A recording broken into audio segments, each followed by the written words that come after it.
they had a lot of musical guests on the show, and I just wanted to be a part of it.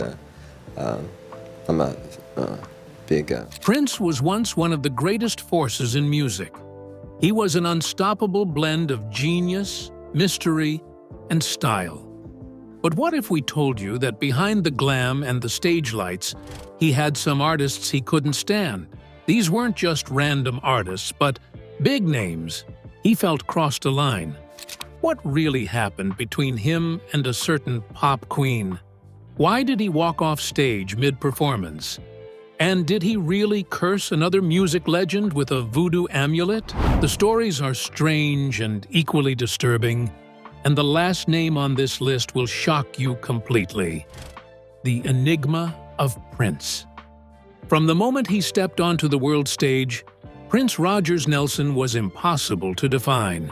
He wasn't just a musician, he was a symbol of artistic freedom, personal transformation, and creative genius. Over the course of his career, he sold more than 100 million records worldwide, earning him a permanent place among the best-selling artists of all time. His talent was undeniable. Prince won 7 Grammy Awards and received 38 nominations. He also took home an Academy Award in 1985 for Best Original Song Score for Purple Rain, a film that blurred the lines between his real life and his musical mythology. When he was inducted into the Rock and Roll Hall of Fame in 2004, the institution described him as a musical genius, a brilliant band leader, and an electrifying performer who refused to let genres contain him. But beyond the accolades and the chart-topping hits, Prince's journey was marked by a series of deeply personal and often painful battles, especially when it came to his music and who controlled it. His long and public feud with Warner Bros. Records in the 1990s became one of the most defining episodes of his career. Prince wanted ownership of his master recordings and full control over the release of his work. Warner Brothers, on the other hand, wanted to hold on to their contractual power. When negotiations failed, Prince didn't just walk away quietly. He made a statement that echoed across the industry. In 1993, he famously changed his name to an unpronounceable symbol, combining elements of the male and female glyphs. This symbolic gesture was more than a publicity stunt. It was an act of rebellion, a rejection of corporate control, and a demand to be seen on his own terms. During this time, he also began appearing in public with the word slave written across his cheek, a bold visual protest against what he considered to be the exploitative nature of the recording industry. To Prince, music wasn't just business. It was a sacred calling, and that sacred view of his work was rooted in his evolving spiritual beliefs. Though he was raised a Seventh-day Adventist, Prince later converted to the Jehovah's Witness faith, a shift that reshaped his entire worldview. His music often reflected spiritual themes, including wrestling with the nature of sin, the search for salvation, the struggle between good and evil, and the reality of the afterlife. In interviews, he spoke about being guided by divine purpose, and he tried to live by principles of humility, nonviolence, and righteousness. He was deeply private, almost reclusive at times, but his music spoke volumes about what he believed and what he stood for. And while he rarely commented publicly on gossip or industry politics, behind closed doors, Prince had strong opinions, especially about fellow artists. He was also intensely competitive. He respected talent, but he demanded authenticity. He gravitated toward those who lived and breathed their art, just like he did. But when he felt that someone lacked originality, or worse, was exploiting the music for fame or power, he didn't hide his contempt. Prince had lines that should not be crossed. And some artists, whether they knew it or not, crossed them. But perhaps no one tested those boundaries more than a certain pop icon with whom Prince shared the stage, the spotlight, and eventually, a quiet, bitter rivalry: Madonna. When Prince and Madonna crossed paths in the mid-1980s, It seemed like a cultural collision waiting to happen. Both were global icons at the peak of their fame, known for their ambition and total control over their image. They both were carving their own paths through a music industry still dominated by male executives and genre constraints. And to fans and industry insiders alike, their connection felt almost inevitable. In 1985, Prince and Madonna briefly dated. Their relationship didn't last long, but it was enough to spark creative interest between the two. A few years later, they collaborated on a song titled Love Song, which reflected the complex, layered nature of their creative chemistry. In interviews, Madonna spoke about the challenges of working with Prince. She admired his talent, but also hinted at how difficult it was to pin him down creatively because he operated on his own wavelength, and that often meant tension. That creative tension eventually turned into something more personal. By the early 90s, the dynamic between Prince and Madonna began to shift. What had once been flirtation and mutual admiration gradually evolved into subtle animosity. In a 1994 interview, Madonna famously referred to Prince as a little troll and went on to mock some of his personal habits. She also described the overall vibe between them as weird and passive-aggressive. Prince, who rarely addressed other artists publicly unless provoked, didn't take the insult lightly. Though he never responded in tabloid-style fashion, he made his feelings known in his own way, through barbed comments and thinly veiled jabs. Prince reportedly resented the way Warner Brothers prioritized Madonna's projects over his, even though his album sales at the time were higher. To Prince, it wasn't just about fame or competition, it was about respect.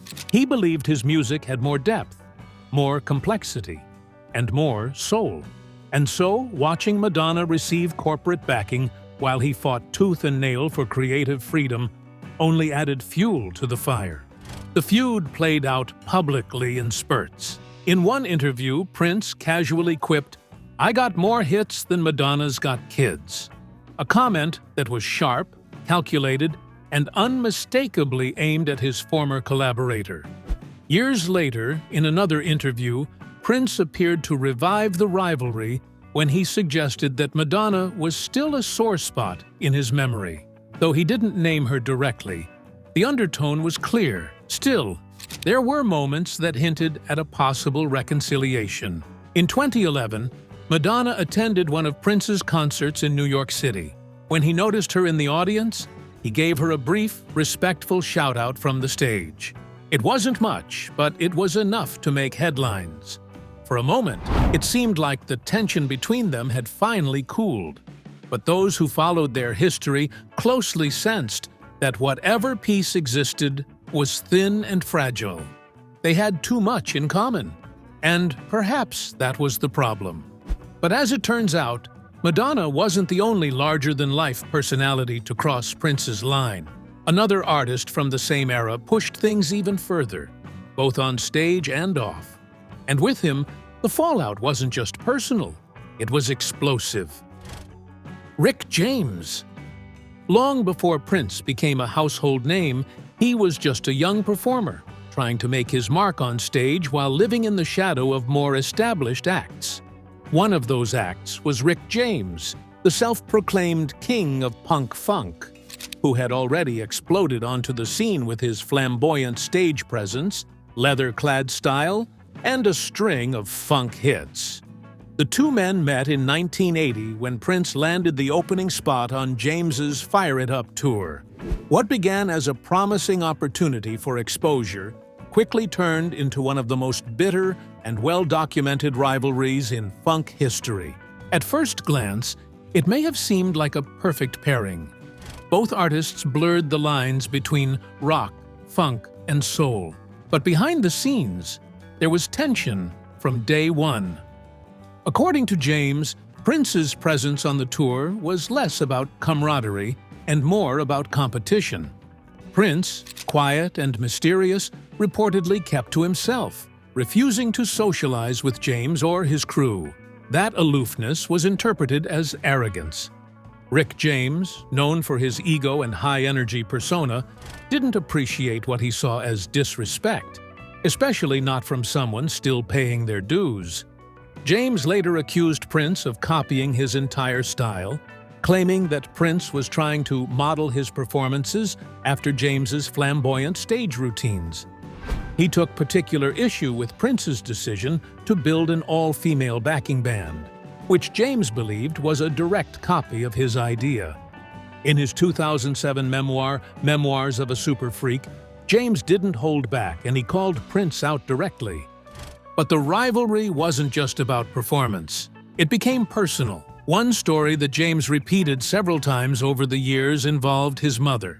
According to James, his mother had asked for Prince's autograph backstage, and Prince refused. That one act, James claimed, made him very upset. Whether the story was exaggerated or not, it captured how deeply personal the animosity had become. As Prince's star began to rise, James seemed to feel increasingly overshadowed. While James had been the dominant funk figure of the late 70s, Prince quickly became the genre-bending innovator of the 80s, crossing over into rock, pop, and even film, with a creative vision James could never quite match. However, rather than fade quietly into the background, James tried to fight fire with funk. In 1985, he teamed up with comedian Eddie Murphy to write Party All the Time, a dance-heavy single that was widely interpreted as a direct challenge to Prince's radio dominance. While the song was a commercial success, it didn't shift the spotlight back to James. And in retrospect, it only reinforced just how far Prince had leapt ahead in terms of innovation and mass appeal. Even decades later, Rick James continued to bring up Prince in interviews. The rivalry had clearly lingered. Though he occasionally praised Prince's talent, the admiration was always buried beneath sarcasm and resentment. From Prince's side, the silence was telling. He rarely spoke publicly about James, refusing to feed the feud. But those who knew Prince understood that his silence wasn't indifference. It was strategy. Prince didn't engage in verbal brawls. He let the music speak. And as his career expanded into new genres, collaborations, and international success, he left James and the rivalry behind without a word. But while Rick James's feud with Prince was loud, public, and deeply rooted in competition, the next conflict in Prince's life was even more painful, because it involved someone who once seemed to understand him on a deeply emotional and spiritual level. And when that connection shattered, the fallout was heartbreaking. Chenade OConnor. In 1990, a heart-wrenching ballad titled "Nothing Compares to You" took over the airwaves, launched Chenade OConnor into global superstardom, and became one of the most iconic singles of the decade. The raw emotion in her voice, paired with the stark simplicity of the music video, her shaved head, the tears, and the vulnerability, made it unforgettable. But what many fans didn't realize at the time was that the song wasn't originally hers.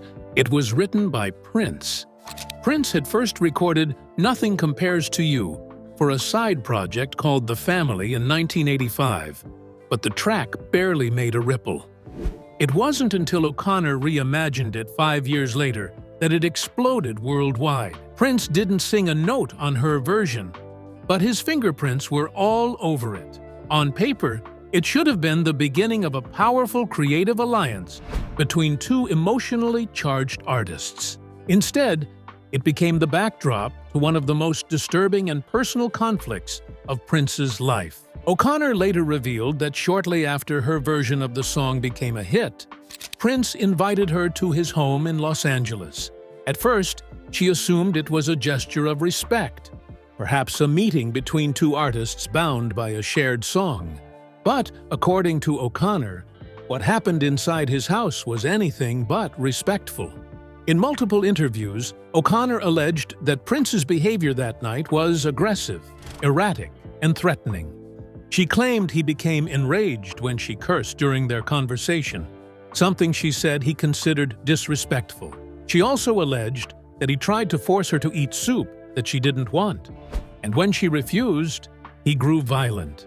O'Connor said she eventually escaped his mansion on foot, running into the early morning, terrified, while he chased after her in his car. For years, O'Connor's story remained one of the lesser-known chapters in Prince's history. But as she became more vocal about her experiences in the public eye, the incident resurfaced and gained more attention, especially after her memoir brought it back into the headlines. She didn't mince words when she made these shocking accusations against Prince. And coming from someone so closely linked to one of his most famous compositions, the accusations were shocking. Prince, who died in 2016, never publicly addressed O'Connor's claims. He remained silent on the matter, as he often did when confronted with personal controversies. But his estate responded in their own way years later. In 2022, O'Connor's documentary Nothing Compares, which chronicled her career, activism, and personal struggles, was denied permission to use the original recording of the song that connected her to Prince forever. The estate's decision sent a clear message. The connection between the two artists, though once powerful, was now fractured beyond repair. For some fans, the scandal was a reflection of Prince's complicated nature. He was capable of great beauty and great intensity. He could be deeply spiritual, yet fiercely controlling. Gentle in song, but demanding in person. And the incident with O'Connor added another layer to the ever-complicated legacy of a man whose genius often came with darkness. For Chenade, there was no reconciliation. She maintained her account until her passing in 2023, never backing down from what she believed happened. And while her voice breathed new life into Prince's lyrics, the personal cost of that connection never left her. But if Prince's fallout with Chenade O'Connor was intense, emotional, and steeped in trauma, his clash with the next artist on this list took a different turn. Maroon 5. By the time Maroon 5 released their album Overexposed in 2012, they were already one of the most recognizable pop bands in the world. Known for catchy hooks, slick production, and the unmistakable falsetto of frontman Adam Levine, the band had built a formula that delivered chart toppers. But with success, also came the temptation to tap into songs that had already stood the test of time. One of those songs was Kiss, Prince's 1986 masterpiece and one of the most iconic tracks in his entire discography. On the surface, it might have seemed like a harmless tribute. Maroon 5 recorded a version of Kiss and included it as a bonus track on Overexposed. The cover was polished, pop-forward, and true to the band's sound. But when Prince found out, he wasn't impressed, and he made his feelings known. In a 2013 interview, Prince was asked about the growing trend of modern artists covering older material, often from legends like himself. His response was sharp, but measured. Without naming Maroon 5 directly, he said, "Why do we need to hear another cover of a song someone else did? Art is about building a new foundation, not just laying something on top of what's already there." It was unmistakably a reference to their Kiss cover, and it hit hard. For Prince, originality wasn't just a creative preference. It was a moral stance. He believed that music should be deeply personal, forged through one's own pain, joy, imagination, and faith. In his eyes, recycling a song like Kiss, without adding something truly new to it, wasn't homage, it was artistic laziness. Prince didn't deny that covers could be meaningful, but he drew a hard line between inspiration and imitation. This was consistent with how he had approached his own work. Prince rarely performed covers. He wrote, arranged, produced, and played nearly every instrument on many of his albums. His message to the industry was always the same: be bold, be original, and don't take shortcuts. The critique cut deep, and when Prince said we don't need to hear another version of a song someone else did, it wasn't about sales or taste. It was about artistic integrity. But the issue went beyond just one band. Prince had long been critical of how the music industry rewarded replication over innovation. In his view, artists like Maroon 5, while talented and successful, were playing it safe by leaning on the legacy of others. He saw it as a broader problem in pop, a tendency to polish and commercialize songs that were born from raw, fearless creativity. Still, in true Prince fashion, he didn't waste time feuding or dragging names through interviews. He expressed his disappointment through principle, not pettiness. And by doing so, he sent a quiet but powerful message to an industry he felt was losing touch with authenticity. To some, his criticism may have sounded elitist or harsh. But to those who understood Prince's vision, it was simply consistent. He had spent decades fighting for control over his work, walking away from labels, rejecting formulas, and defying trends. He wasn't going to applaud what he saw as creative shortcuts, no matter how popular the artist. And while Maroon 5 never publicly responded to his remarks, the message hung in the air for everyone watching. Admiration does not excuse imitation. But while Prince viewed Maroon 5 as missing the mark on artistry, the next name on this list didn't just upset him musically. They represented everything Prince stood against on a deeper cultural level. Keith Richards. By the early 1980s, Prince was a rising star, but he hadn't yet become the genre-defying icon the world would later celebrate. In 1981, his label secured him a high-profile slot opening for the Rolling Stones during their Tattoo You tour, a massive stadium tour that could have been a breakthrough moment for him. Instead, it became one of the most traumatic public episodes of his early career. The show took place at the Los Angeles Memorial Coliseum, a venue packed with thousands of rock fans who had shown up for the Stones' gritty, blues-drenched sound, not for a flamboyant, genre-blending up-and-comer from Minneapolis. Prince stepped onto the stage wearing thigh-high boots, a trench coat, and bikini briefs, a look that had been completely natural in the context of his own shows, but shocking to an audience steeped in classic rock culture. He opened his set with raw energy, but within minutes, the mood turned. The crowd began to boo and jeer. Some shouted slurs, others threw bottles and food at the stage. The heckling was loud and relentless. Prince, shaken and visibly hurt, left the stage in tears, cutting the performance short. He had never experienced anything like it. And for an artist so in control of his image and message, the rejection was brutal and public. At first, Prince didn't want to return for the second scheduled night because he felt humiliated. But Mick Jagger personally called and persuaded him to come back. Jagger believed in Prince's talent and told him not to let a hostile crowd define his worth. Prince did return, but it didn't change the fact that the incident left a lasting scar. And while Jagger showed Prince some level of respect, Keith Richards, the Rolling Stones' legendary guitarist, did the opposite. Years later, when reflecting on the incident, Richards gave one of the most cruel and dismissive assessments of Prince ever made by a fellow artist. In an interview, he referred to Prince as an overrated midget. He didn't stop there. Richards accused Prince of being manipulative and even compared him to the Monkees, a manufactured pop group from the 1960s often criticized for lacking musical depth. It was one of the most direct and cutting insults Prince ever received from a peer.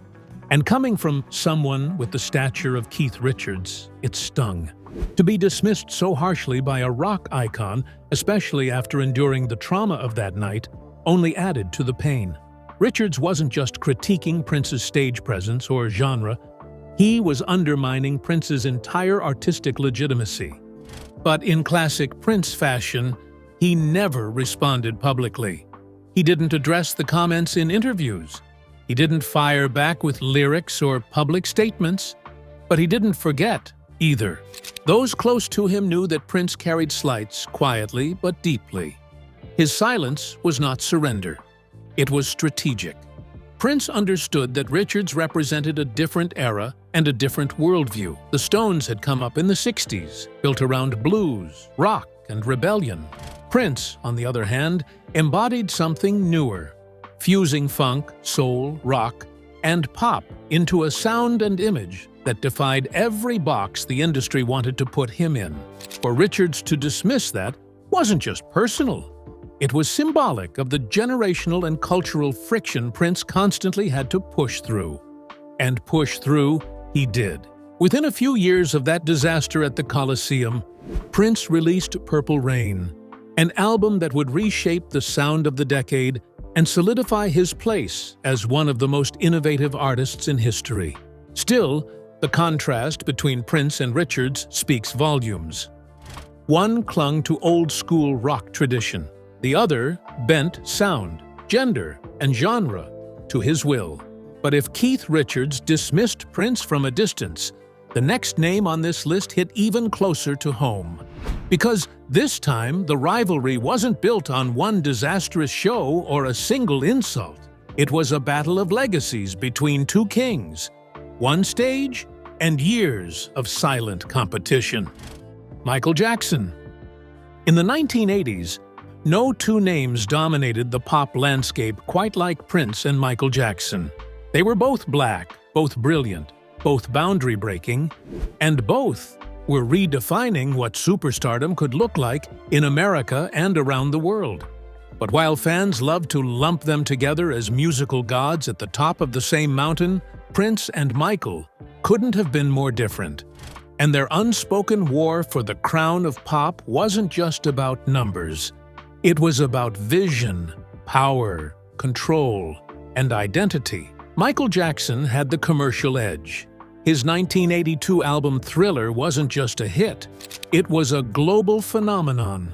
With pristine production, jaw-dropping choreography, and carefully managed media appearances, Jackson was the image of pop perfection. But if Jackson was the moonwalking showman with a gleaming smile, Prince was the raw nerve in lace and leather. Purple Rain, released just 2 years after Thriller, wasn't just an album. It was a film, a lifestyle, and a musical revolution.